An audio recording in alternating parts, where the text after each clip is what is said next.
I think any successful lawyer that's running a law firm has to put their ego aside. That's Rob Simon, co-founder of Simon Law Group and Justice HQ. If you cannot do that, you will not succeed. If you put yourself at the top of the pyramid, what's the value?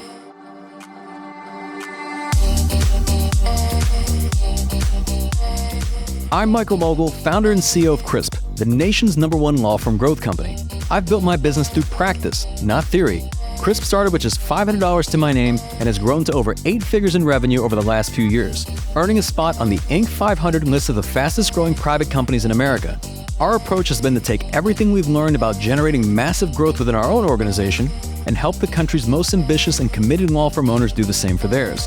In each episode of this podcast, I sit down with innovative market leaders from the legal industry and beyond to learn from those who thrive in the face of adversity, challenge the status quo, and define what it means to be a true game changer. Today, we're revisiting one of our most popular episodes from the podcast where I sat down with Rob Simon to discuss the importance of surrounding yourself with the right network, why the harder you work, the luckier you get, and why the most giving people tend to be the most successful. The wealthiest people that I know are the people that are the most giving with their time or helping others. I do believe in karma. In some form or fashion, like it all comes back. And like my dad taught me this at an early age. He's like, just be nice to everybody. There's no reason to be an asshole. That's coming up on the Game Changing Attorney podcast.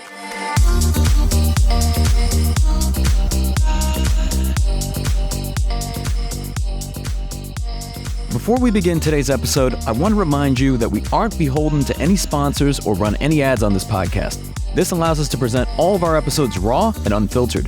I'm not going to push any made-to-order meal services on you or try to save you any money on your car insurance. That being said, I have one small request. If you receive any value from this podcast, please give it a 5-star review. Pay the fee so we can keep this podcast free. Rob, welcome to the podcast. Hey man, thanks for having me. This is long overdue, and I appreciate you coming on. I will say that, when I messaged you, I said, Rob, do you want to come on the podcast? You're like, yes, as long as you don't mind getting canceled, or you're not afraid to get canceled. And you say, hey, just kidding. I'll actually kick this off with what we were talking about before we started the podcast, which was a tweet that you put up, and I think it's a video now as well. But essentially, you are now the ED, STD lawyer, right? So if you're scared of ED, people should definitely partner with you. If you could elaborate on that. ED is now, we say expert depositions. STD, I forget what we said. It was like standard trial domination or spine trial domination. I do a lot of spine trials. But yeah, man, I just grew out of something funny. We were doing like a photo shoot. We're opening a new Justice HQ in South Bay here in Torrance in a couple of weeks. So we had to get some footage and stuff. And our media team, they did some B-roll stuff. We put that post together in like 20 minutes with brainstorming and just adding on shit. But they're like, look, let's put Bob Dole's voice over this. It looks like an ED fucking ad. So we're like, oh man, let's just go with this. So yeah, dude, it was funny. And it's one of those ones you don't know why, but it performs very well. There's no fucking rhyme or reason to it. It just does. But yeah, dude, I'm the new ED lawyer. I'll take it. I have to ask, because there are a lot of trial lawyers listening to this podcast. They probably wouldn't put out messaging like that. They probably think that if I did that, who would ever hire me? I would lose the respect of the entire legal profession. But yeah, you do stuff like that all the time. So are you at a point where you just don't care anymore, or have you actually found that it works? Well, one, it works. And two, I do stuff that I think is funny. Like most of my business as a lawyer comes from other lawyers referring me their cases. And I find the more that you are authentic and a real person that people want to hang out with, the more people want to work with you. So sometimes I think it's funny. People are like, that's a little too far. I laughed about it. So it is what it is. If people are easily offended, I don't want to work with them to begin with. Like, I'm a pretty jovial guy. I think pretty much anything is funny. And I think if you take yourself too seriously, whatever. You are what you are, but I don't want to hang around you. So we could do a whole podcast on being your authentic self, which I think is kind of the, ultimately the takeaway of a lot of this. But I want to ask you about, so there's Simon Law Group, aka the Justice Team, and then Justice HQ, and you're wearing a Black Panther shirt. And I'm just curious, like, what's the whole superhero theme here? I'm one of 5. My twin brother and I are the first of the 5. And we run our law firm together. So my twin brother, Brad, who's like the brains of our operation, he's an amazing artist. Like, we grew up reading comic books. We grew up in Pittsburgh, and he would have to go to Carnegie Mellon because they're like, this kid's got special talent. We were like in the city public school. But he loved comic book art. So did I. So when we were kids, he did murals all over our bedroom walls of all Marvel superheroes. So when I was growing up, And he did it all freehand, and it's amazing. Like, my favorite was the Hulk. There's a Hulk wall, there's a Spider-Man wall, there was just a collage of everybody else. I always said, if I ever made it, I'm just going to get a fucking giant Hulk statue in my office. And I did. So if you go to my Hermosa Beach office, there's a like 15-foot Hulk statue to bring from Australia from one of the Avenger movies. Some of my tattoos have, like, I have Captain America's shield on Lady Justice on my arm and some other stuff. That was where that started. And we originally, the Simon Law Group, it was harder for people to type Robert at the Simon Law Group or remember it. So we said, fuck, we'll rebrand to Justice Team. That domain was open. So you go to Justice Team or Justice.team and all ports the same place, but very easy for branding. We got it trademarked. That's my brother, man. He's the creative one that thinks of that shit. So it works. Today, you've got, over 200 million in trial verdicts. And I think people who are familiar with you already know that. But for those who aren't, based on how we started this podcast, they may think, man, who is this guy? Is he serious? And the reality of it is your results are incredible. But I want to dial it back first, to really kind of the superhero origin story, if you will, of like, why become a lawyer? Oh, wow. So I always knew I wanted to be a lawyer. When I was 11, my uncle, well, he's actually my great uncle, but I have a big Irish Catholic family. So my grandmother's one of the oldest. He was one of the youngest, but he's my dad's age. It was like my uncle, but really my great uncle, hit by a drunk driver, is paralyzed. And we all come from very blue collar, working class Pittsburgh. I saw his lawyer have to fight for him. They said he was unbelted. It was his fault, all this shit. They settled in the middle of the trial and ended up taking care of not only him, but my cousins, and gave him quality of life. So I always was inspired by that, knew I wanted to like pursue that path. So everything I did was kind of leading up to that. Like, I went from Pittsburgh to then DC. I went for undergrad, did criminal justice, and then figured out where I wanted to live and went to law school there. And I was like, fuck, I want to live where it looks like every day's a beer commercial. That's California. So went out to Pepperdine, never left. So I've been in Southern California, live in Manhattan Beach now, and started, rather than taking that big law job, they were going to pay me like $150,000 a year because I did well in law school. I went and worked for $55,000 a year, a third of what I killed. And by year 2 or 3 was making more than all of my friends. But I was committed to this passion of trying cases for the injured folk, networking, hustling my ass off, and then started my own firm after 3 years. And off we go. You've described law school as coming pretty easy for you, right? Almost to the extent that you're sitting in the back of the room playing online poker, and then you're still making great grades. Was that always the case? Like, where was the struggle? That's what I want to hear about. I mean, college was tough because my dad took out a lot of union loans to get us through there because it was expensive. We had some scholarships, but we were working 2 or 3 jobs all the way through college, eating ramen noodles and eggs, going on those $1 McDonald's menus, buying like 10 cheeseburgers, keeping them in a little mini fridge, that kind of stuff, eating pizza out of trash. I'm not too proud. I still kind of do that, right? If somebody throws something out a little too early. But it was kind of easier for me, and this was the reason why. I wasn't happy. The first year of law school, you have to sign a contract with most law schools, say you don't work anywhere else. You have to concentrate on this first year. And I was like, it was the first time in my life where I didn't have like 2 or 3 jobs. I can concentrate on one thing. And I was like, this is fucking easy. Like, I'm not playing sports. I'm just doing time management. I was in the best shape of my life because I had like time to work out and do things. I was like, this is pretty easy. So I did really well my first year. But I think the struggle came was when I went out on my own. I didn't have a lot of money. I didn't come from a lot of money. I didn't take out any loans. It was, really had to strive that business. If you're a personal injury, you sign up a case, you're not going to get paid for sometimes 3-4 years if you're going the distance on it. So there was times, there was a lot of ebb and flow where we just my brother and I took huge chances and like, fuck it, let's just rent this big office building, sublet it out and grow into it. That's just, we think we can make it work. What's the worst thing that could happen? Like, we can go work for another firm anytime we want. Another big struggle is about 3 or 4 years in after I had hit a few big verdicts, but they were on appeal.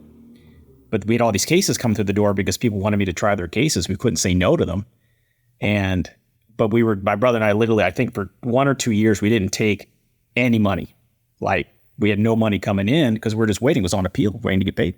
And we wanted to invest the money that came in into other things to get employees and things. And then after one case paid on appeal and the next one did, and then then that crest of that wave hit, and it's been fucking fantastic ever since. But man, you just got to believe it and go for it.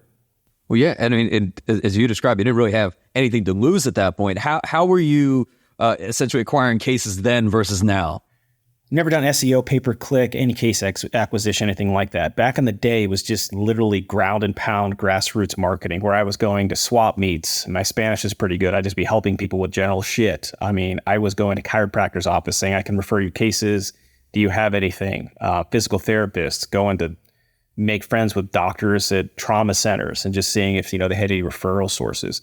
I had paid someone like $12 an hour back in the day just to get an Excel spreadsheet, start entering in the emails of every single person that I went to law school with. Because my law school gave me the list. You can go on the State Bar website, find the emails. And I just started doing like email campaigns.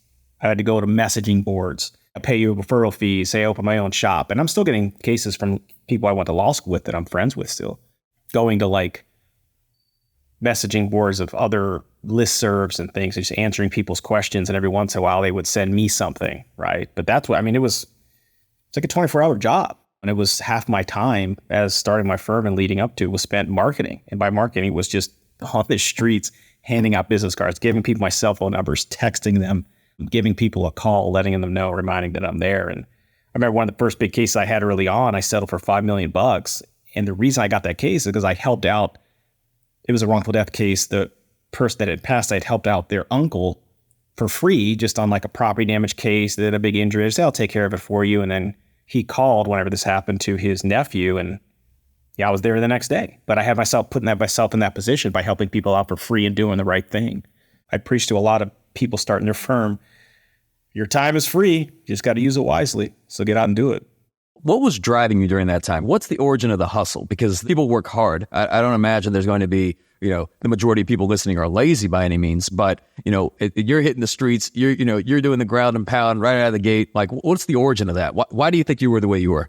There's that one book that John Morgan wrote, You Can't Teach Hungry. I remember reading it back in the day, and Brian Panish actually gave me a copy, and he said, you need to read this book. This is a long time ago. And I remember reading, said, shit, this resonates with me because you either have this insatiable appetite or you don't.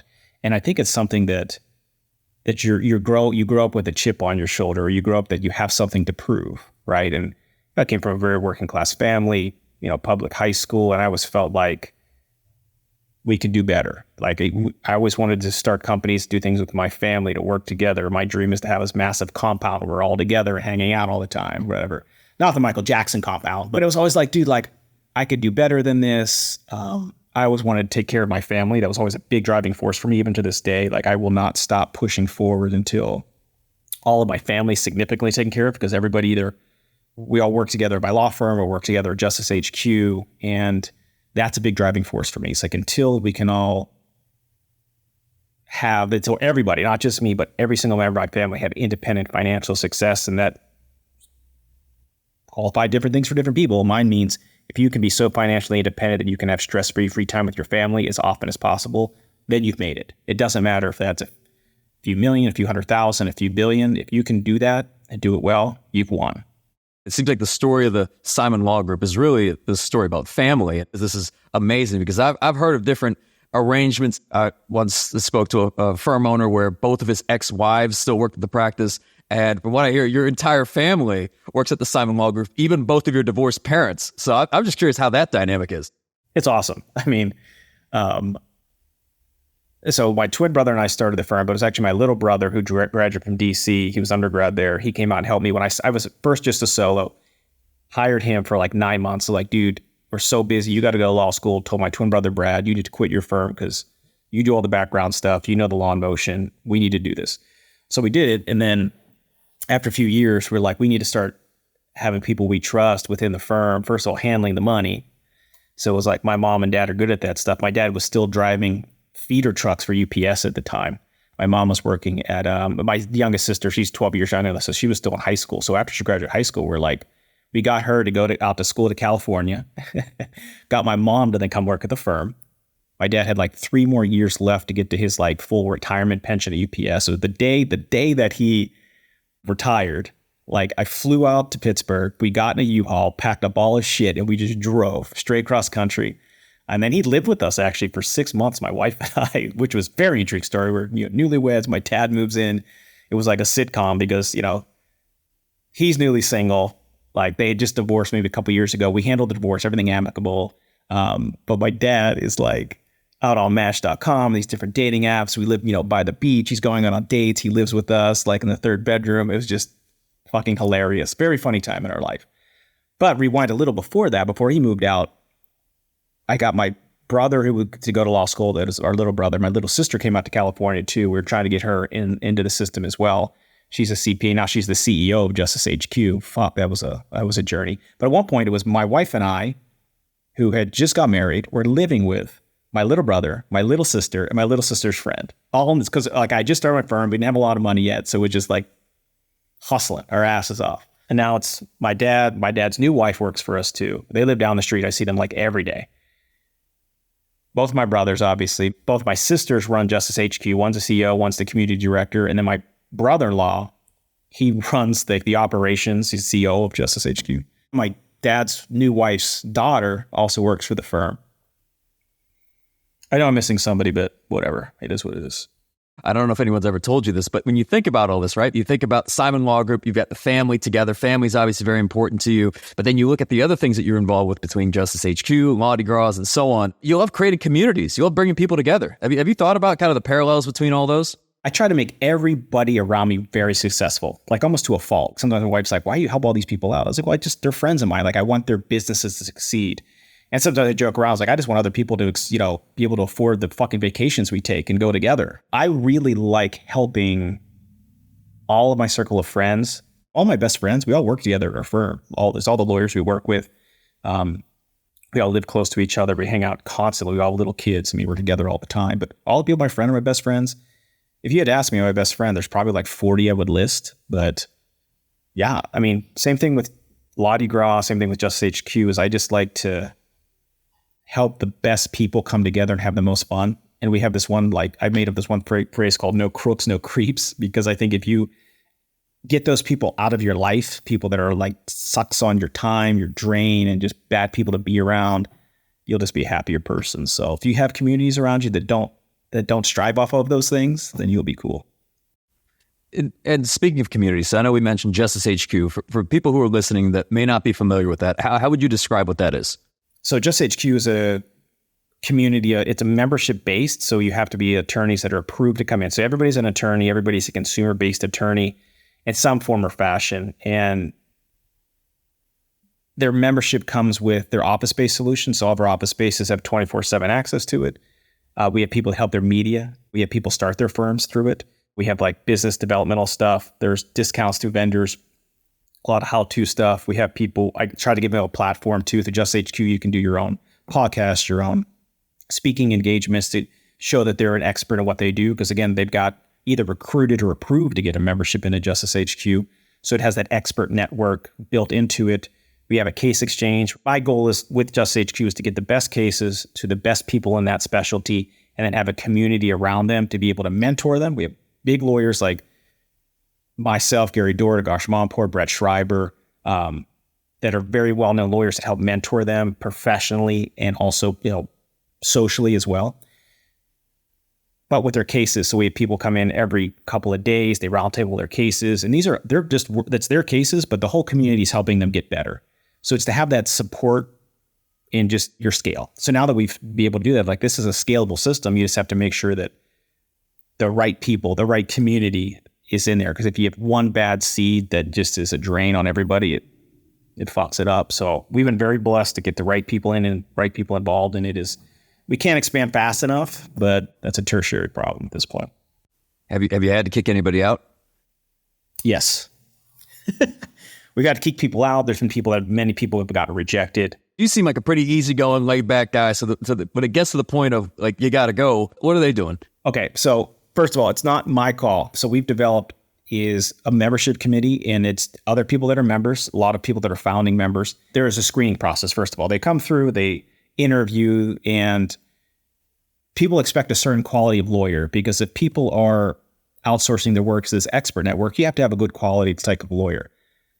The people that aren't able to be involved anymore are folks that did things like trying to do unethical fee splits, or that are trying to screw over other people, even within your own community, off of cases and things like this. And that's not something that we preach or condone. We're in this ecosystem, right? And better be a low ego system where we're all doing these things together. And if somebody's doing things that are only good for them and trying to stamp over other people in the community, that just doesn't work. That doesn't jive. That doesn't fly. That's not how I built my success. And most people probably like you have not built their success on stepping on or over people, especially whenever they're in the same community. It just doesn't work that way. So if that happens and there's complaints from other members, you're gone. I mean, that's just the way that it works. So the quality of lawyer's always been there, especially with people getting mentored around them. But it's always been people doing just fucked up shit on the side, man. Just can't be doing it. The human condition is so interesting to me because I find that usually what leads to those situations is typically greed to some extent. But ironically, the thing that typically leads to a lot of wealth is, very much this abundance mindset and actually helping others succeed. And the ones that actually help, the most people succeed tend to be the most financially successful. It's true, dude, right? I mean, like, the wealthiest people that I know are the people that are the most giving with their time or helping others. Because I do believe in karma. It's some form or fashion, like it all comes back. And like my dad taught me this at an early age. He's like, just be nice to everybody. There's no reason to be an asshole. Like, I judge people now, if we're going out to dinner or lunch, how nice they are to the staff, right? If they say thank you or please, or just show a little human interest in people, that's how I judge it. That's how I judge folks. And if people think they're better than anybody, that's not somebody I want to be around. Like you should never, ever, I don't care your level of success. We're all human beings. We're all on this planet. Like, we're sharing it together. Just be cool. And if you're cool and putting out good energy, everybody else will be too. So yeah, man, that's my story and I'm sticking to it. Let's take it one level deeper because I want to talk about like ego in the legal profession. And I'm still puzzled about this because obviously there's a lot of it, but at the same time, you would think that building a business and building a law firm is one of the most humbling experiences I think that anyone can ever experience. It's just a painful experience to go from nothing to something. And you would think that any ego that you have at the start would be beaten out, of you by the time you get to the end. But yet here we are. I think any successful lawyer that's a law firm, that's running a law firm, has to put their ego aside. If you cannot do that, you will not succeed. You will end up having to run on that treadmill, keep up with everything. Because if you have the ego, you want to do everything, you want to do it your way, and you are the top of the pyramid. If you build yourself on that, one, you're going to be really fucking tired. You might be successful, you might make a lot of money, but you're not going to have a quality of life. That's not going to be good. Two, how are you going to be able to scale that business? If it's just you, if you put yourself on the top of the pyramid, because of your ego, you had to be the best. You have to try every case. You have to have your name on everything. If you put yourself at the top of the pyramid, what's the value? The value is just you. That's not a product somebody wants to buy or you want to be bought, right? So I preach to people when they start the law firms or they start their brands. And like I do this at my firm, I made a very concentrated mission to try cases in teams. I recruited lawyers with personalities that were good people first out of law school or young lawyers, bring them into the firm, have them try cases and develop a name for themselves. Because if they're able to also try cases and do a good job, then I can bring in other cases that they can try. And I don't have to be that person that has to do everything, right? But to do that, you have to put your ego aside. You have to put yourself second. But I think that's how you have the biggest quality of life. Because if you insulate yourself by putting your ego aside, then you have more free time to hang out with your family, whatever you want to do. Are there certain ways that you're vetting, whether it's younger lawyers, or even other lawyers that you bring on, whether certain questions you ask them, or even certain kind of experiences you have that help you determine that somebody is a good fit versus not? There's no certain like key questions. It's just like, talk to me about yourself or like, what drives you. I can usually tell a little bit off of if I make an attorney an offer and it's one's based off of more hustle, one's based off of more certainty and salary, what kind of personality you may have. But I do a lot of background checking. Like people, I get blown up constantly because people call me like the lawyer whisperer because I got my ear to the ground. Like I know everything about everybody. I think I do a pretty good job about just like finding out who people really are. I ask around about other people. I make sure I'm certain about somebody before they fit in. And when we hire lawyers at our firm, I feel like we can mold the quality of lawyer that they are, quality of trial lawyer, but they have to be a good person first. Even with our law clerks, we do a lot of fucking background checks, social media checks. If you're law clerks that try to work your attorneys and all their social media is them at the nightclub in Vegas constantly, like that's not, I don't know, man, not what it is, right? Most of our trial lawyers end up being same like me, very humble beginnings. I like those people that come from humble beginnings that are very hungry, that not only that want to succeed, but kind of need to succeed for their family, because I see commonalities in that. And then I could teach them not only this is how you be a lawyer, but then this is how you also generate business to take care of you as well. Like if you ever want to start your own firm, you have to be able to bring in business. And I teach that at our firm and other places as well. I got in a bit of trouble at our last conference when I said this. It was like the opening keynote, and they said I was the fun police, where I basically said that, if you ever caught me at a nightclub, and I'm 40 years old, send help, right? Somewhere along the line, I've messed my life up or I made a series of poor decisions. And a lot of people didn't like that for whatever reason. But you do have a good time. I mean, I was watching what you guys are doing at Law-Di-Gras and you're having fun. How do you differentiate that kind of fun from the person getting drunk at 2 o'clock in the morning at the nightclubs? A lot of guys there that late they're chasing drugs or women or both. Nothing good's going to come out of that, right? I would never go to a situation like that without my wife, first of all. And I hate nightclubs to begin with. Like at Law-Di-Gras, we start stuff early. Yeah, I was still in bed by 9:30, 10 every night. I'm an early guy. So there's that because I got to get up before the day starts and things like this. But I think you can have a good time, have it moderation. But if you have the right people around you that are pulling you in the right direction and not looking for trouble, right? The people that I try to be around the most are people that have very successful marriages and family life. One of my mentors is Gary Dorick. He's got, 5 kids. Well, he got remarried with his wife. She has 2, he has 3, but they've been married for a very long time. We take trips together, we do stuff together, but they put their family first all the time. And I like to be around that. I like to see it, be inspired by it, and see how can you have this many children and still be able to succeed, have a quality of life. I know you just did the show with Nick Rowley. He's got 11 kids. He's been divorced. He has his new wife, Courtney. We're all good friends. She's the fucking best. And how he has that balance. We challenge each other all the time. He's picking a jury out in Washington right now on a big case with Rick Friedman. And it's how do you find that balance? He's traveling a lot. Does he have to homeschool his kids? How does that look to still be able to hang out with him and try all those cases? And we're constantly talking about these types of things to make it easier, better, and spend more time together. You got to put yourself in that community, that right group of folks. Sometimes it starts as just like a text chain of people. When you do the masterminds, it's the same thing, right? Is you have to have the right people in these masterminds to push people to evolve.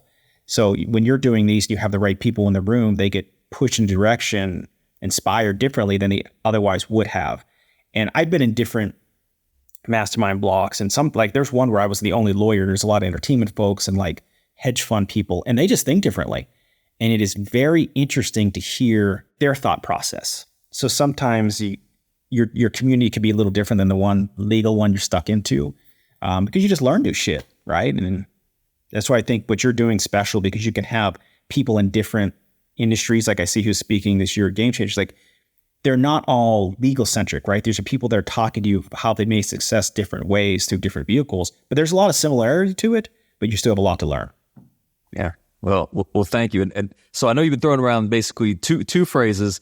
One is balance, which, I don't have an answer to, candidly. And I speak to a lot of people and a lot of successful people that I know, they don't have an answer. But I think the other one you said may be more important, which is quality of life. Because maybe if you can't get the balance, the quality of life perhaps is more important. Because the idea is that if you're going to be a high achieving human being in any avenue of your life, right, that implies some degree of imbalance. But the quality of life, how do you describe that? What does that mean to you?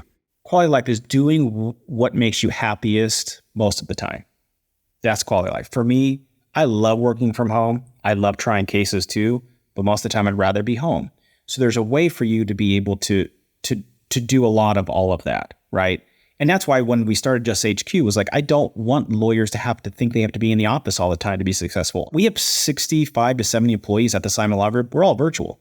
We have been for a very long time. All of our support staff, they get to be at home. They come into our office spaces when they need to collaborate, hang out, or if they need to do take meetings if they need to do in person. But I think that gives people a chance to be present in their children's lives or their spouses' lives. I do think from a societal thing, we've had a breakdown of people just being invested in their family and children. If we're able to solve that in some small way, I think we made the world kind of a better place.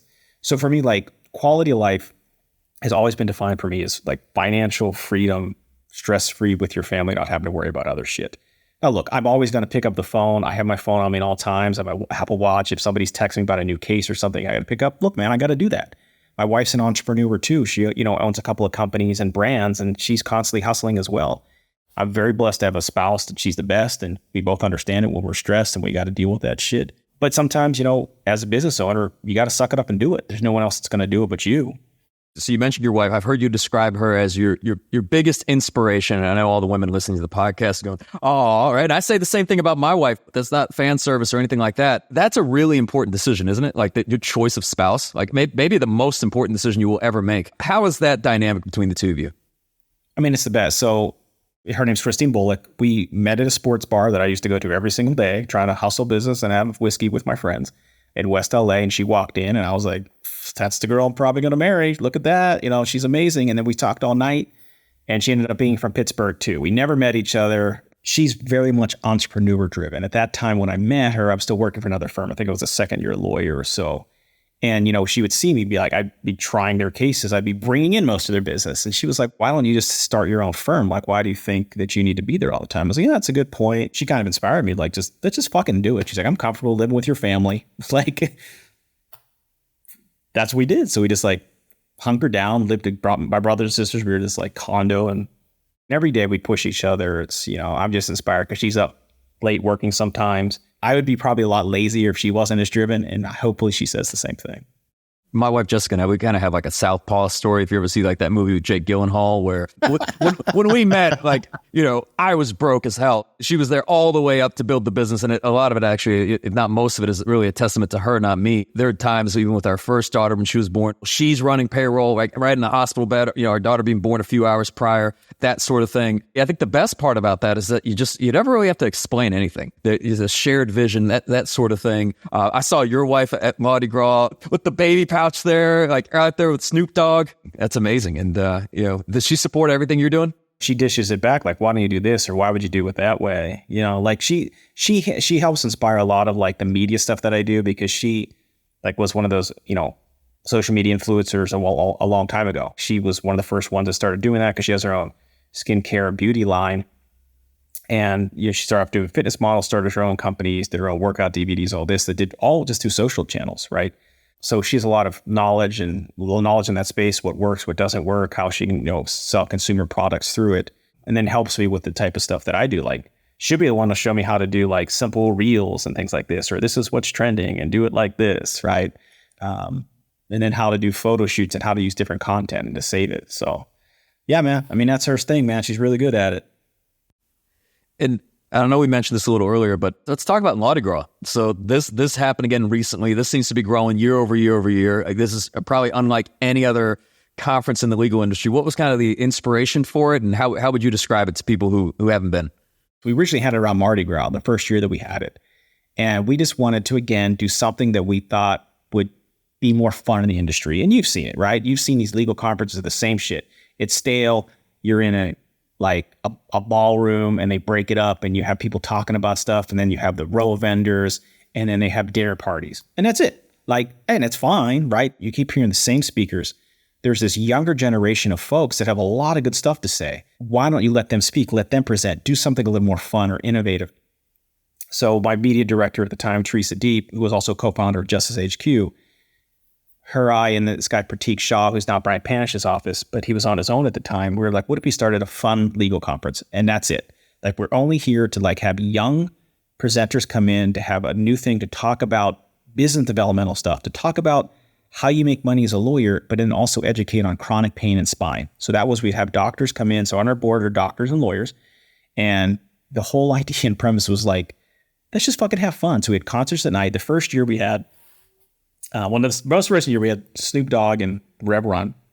The year before we had Nelly and Flo Rida. And Flo Rida this day, he put on the fucking best show. It was amazing.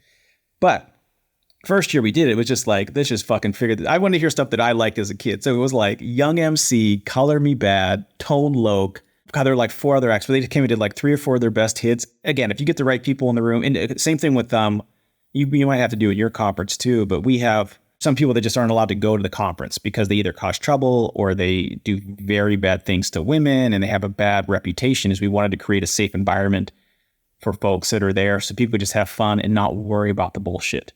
You know, not worry about some of these things that happen in Vegas where they have these conferences and there's just like, you know, bad shit that happens. We wanted people and young females and young lawyers to feel safe at these places and just have fun. And it's worked. So now we got a one-up. Next year, we'll see what happens. Hopefully it'll still be hip-hop centric, but we are planning on doing a Lawyers Got Talent type thing, which is going to be hilarious. So people are going to pre-submit their things. We'll announce that soon. And they'll get to perform on stage and maybe get to open for one big headliner. We'll see. Okay. Well, Rob, I have we interrupt this podcast for an ad from our sponsor, Preparation H.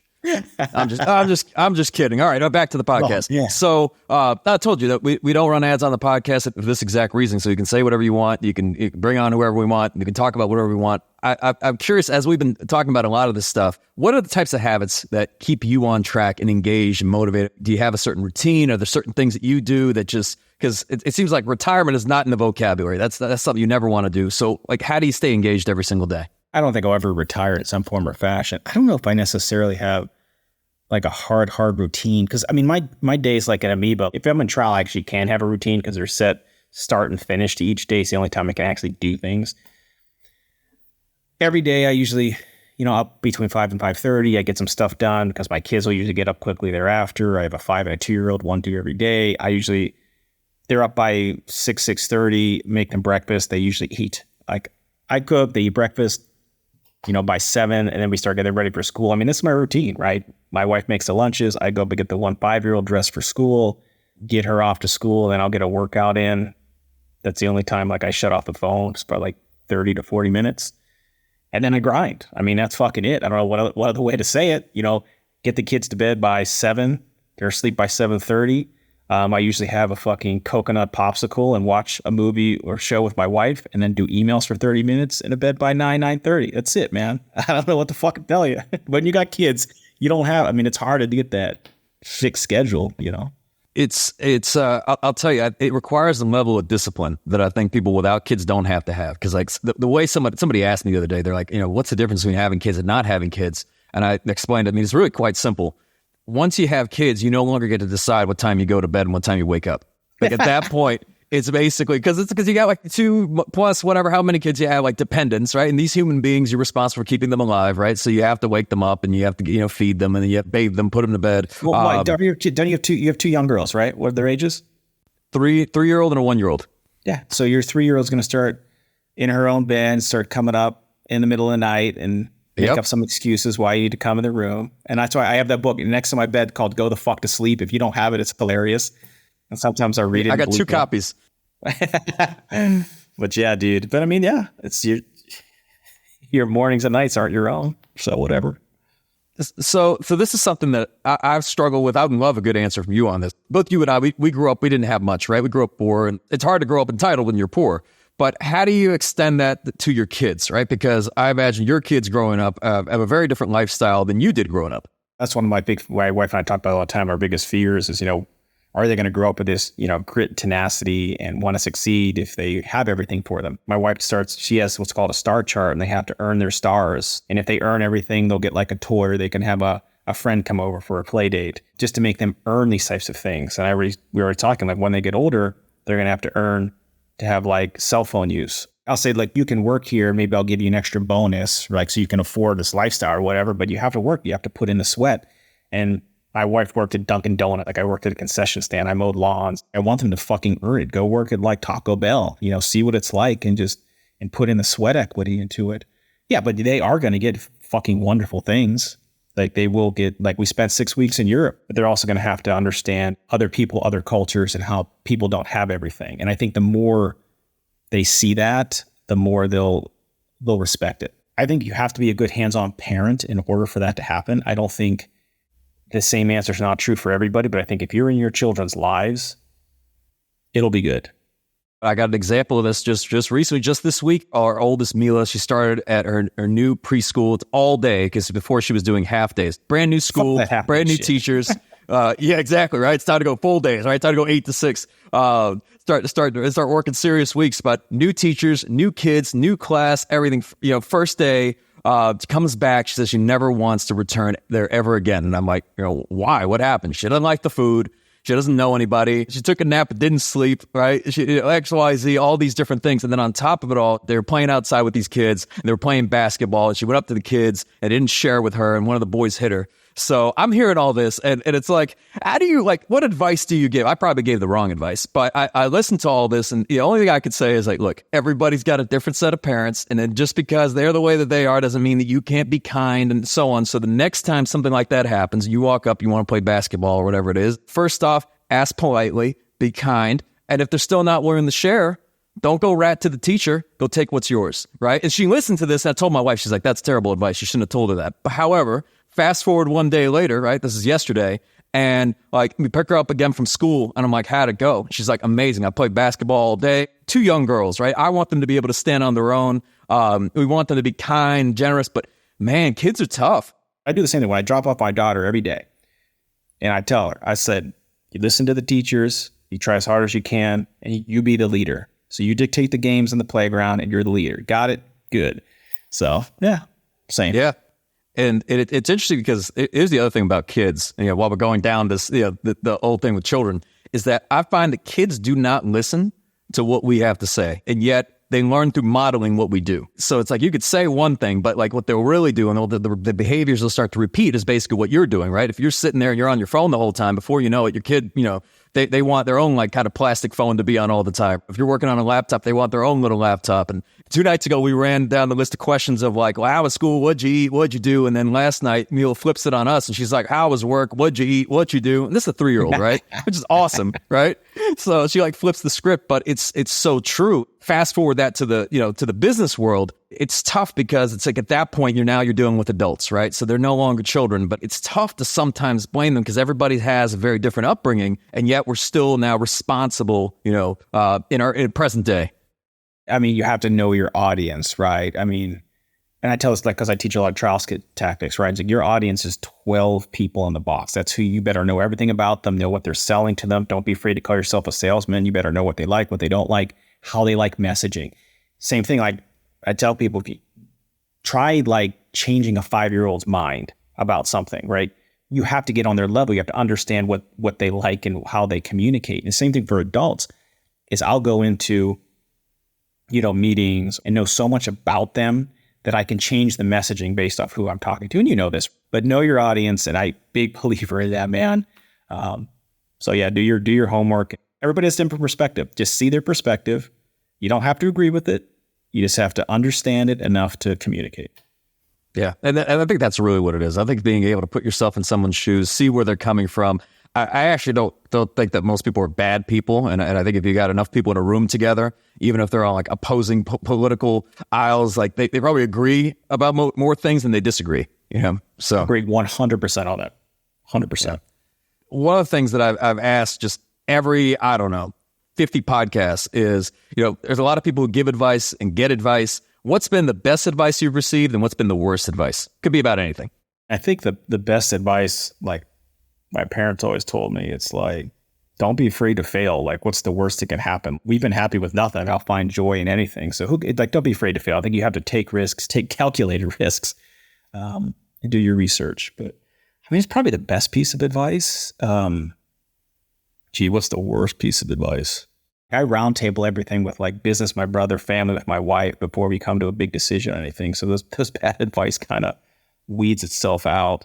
Oh, actually, bad advice is people, I've had other lawyers tell me that you can't share how you get business with the people in your firm. You have to hold close to the vest your secret sauce for everything and don't share it. That's actually the worst advice because I don't believe it. Like I share to a fault how we are successful. I'm in the final editing process on a book, how to try spine cases and handle them, because I just give all my information. Same thing I share with all my lawyers, how to generate business, how to be successful for themselves, because they're getting a percentage on that stuff as well. You eat what you kill. And people say, aren't you afraid that they'll leave? And I said, would you rather invest in somebody and they leave, or you don't and they stay? Right? That's just the way that I feel. And if somebody goes off, and I've had several lawyers leave and be very successful starting their own firms, who work together, we're still friends. And I encourage that. It's like, I want you to have that path as well, just like I did. I don't get that mentality. That's the bad advice. I think that's it, is people try to win everything themselves and hold it all in rather than give it. So, yeah. All right, Rob, this being the Game Changing Attorney podcast, what does being a game changer mean to you? My passion right now is changing the legal industry, is to break it up. I do think that the world is going to be solos and small firms and get away from the big law stuff. I see all these other things happening with consolidations of different things, but I think you can have this consolidation, but everybody be their own separate thing. That I think that the old way of doing law is done. I think you can massively cut your overhead by these solutions that we've now mastered, that we teach, that we give for very low membership costs for people to do it. I think that's how it's going to change. And I think societal changes that way, that people coming out of law school can actually pursue their passions because it's less expensive for them to do it. They can actually go in to do work for the homeless, or they can go do those legal clinics that they couldn't otherwise do. They don't have to be beholden to these big firms that have to pay them a lot of money, because they can actually, with a low overhead, pursue a passion and make money off of it if they're taught how to do it and have the resources around them to do it. I think that's going to change. I think a lot of people looked down on the bigger law schools, look down on trial lawyers or personal injury. Now they're starting to embrace it. Like, oh my God, these people are actually changing things. A lot of civil rights lawyers are changing things. And if you ingrain that in people in law schools, like, you don't have to go fucking take these big paychecks. You can actually make money pursuing this. Man, it'll be a different world. Insurance companies might not like it, but fuck them. Yep. So we could mic drop it there. I got one more thing to ask. I think it was an Instagram story you posted. This is during Law-Di-Gras. And I think you were out golfing with your dad. You got a call. You settled a multi-million-dollar case, and then you resumed golfing. So just that moment, just knowing kind of your upbringing, like just your dad, everything like that. What was that like? Is your dad proud of you? Oh, my dad's super proud of me. I remember the one time I had like my first big verdict, and my dad, he was still back in Pittsburgh, and he called me. He's like, remember this feeling, because we're going to have it over and over again more often. I was like, wow, that's pretty powerful. Like, coming from him, it was really cool. When we started our firms, we were high-fiving if we settled a case for like 50 grand, right? And now we're talking about, should I accept this or walk away and try the case? I think you strategically put yourself in those situations, right? Like, it's hard for me to golf because I could play, it's fun, whatever. Like, we actually were 13 under that round. We came in second, but whatever. I'm on my phone. Like, I'm trying to get shit done, right? We're in the middle of planning this event. I got stuff going on later that night. I was trying to resolve this case because of the next trial that I had coming up. My dad does all of the costs at the firm. Like, he pays all the bills and makes sure all the accounting is up to speed. So he gets really excited for cases when they settle, and he knows exactly how much like it costs that are out there too. So then he does the math. That's where he gets excited. So yeah, but it was a cool moment, man. I mean, but it happens all the time more often than people think. Is things are now getting resolved. Like, I have 2 calls with defense lawyers on cases that I think will resolve. The trial's coming up this afternoon, and I'll probably be out to dinner with my wife when that conversation happens. Or yesterday, I was out literally playing in my daughter's playhouse yesterday, taking a call with the defense lawyer. So I was, present on the phone, doing things, and then still there with my daughter. And the attorney said, is that your daughter in the background? And then we have a nice conversation. But I think that's the way that the world should be. And I think people should be less turned off, or like, I can't take this call with my kids or at my home. It's unprofessional. No, fuck that. People are real. Everybody's real. I hope you enjoyed revisiting this episode of the Game Changing Attorney Podcast with our guest, Rob Simon, and have gained new insights from our timeless conversation.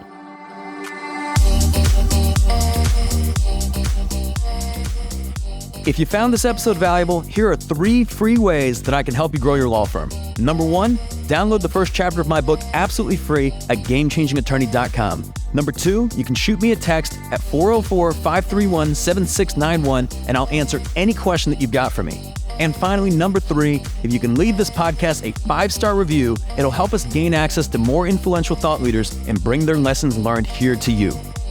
For more information on our interview with Rob Simon, see the show notes for this episode in your podcast app or visit legalpodcast.com.